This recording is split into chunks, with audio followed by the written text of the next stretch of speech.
So what is the significance for ship operators and the industry of the new ISO 19030 standard?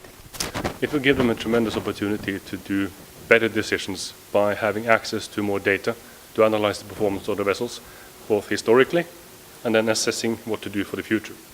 So they can have significant savings in fuel. They can make decisions for the right system to be applied. It doesn't have to be the most expensive, most advanced, but it will be systems suited to the trade of that specific vessel.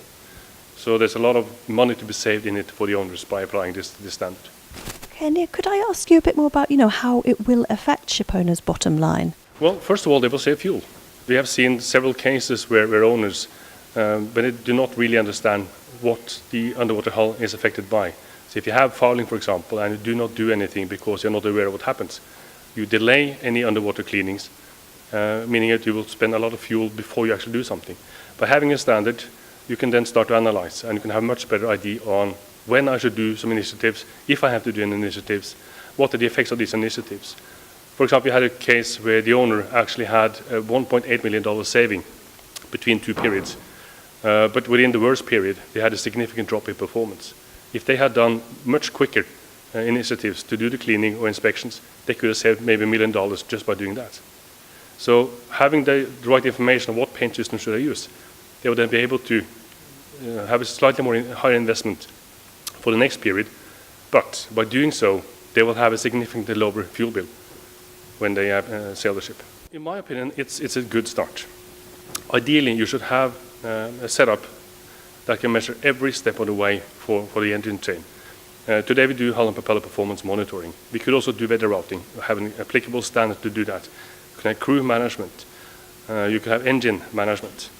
So ideally, this should then be sort of a chain of different initiatives that can identify the overall ship efficiency. So you can see that, okay, this looks apparently good, but here there is a peak, here is something is happening.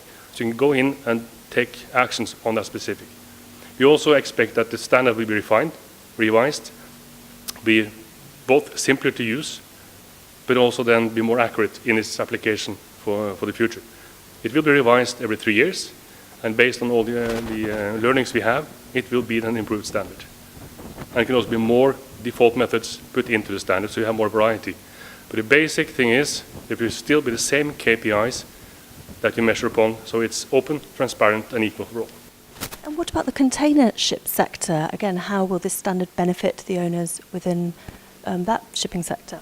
Well, container ships is probably the most suitable, because they are very much depending on reaching a port at a certain time. They have a higher speed, they have normally a high fuel consumption, they have higher engines, by ships being built at a larger scale. We have seen that almost half of the ships we have signed contracts with are container vessels. So there's significant saving for the container vessels in this.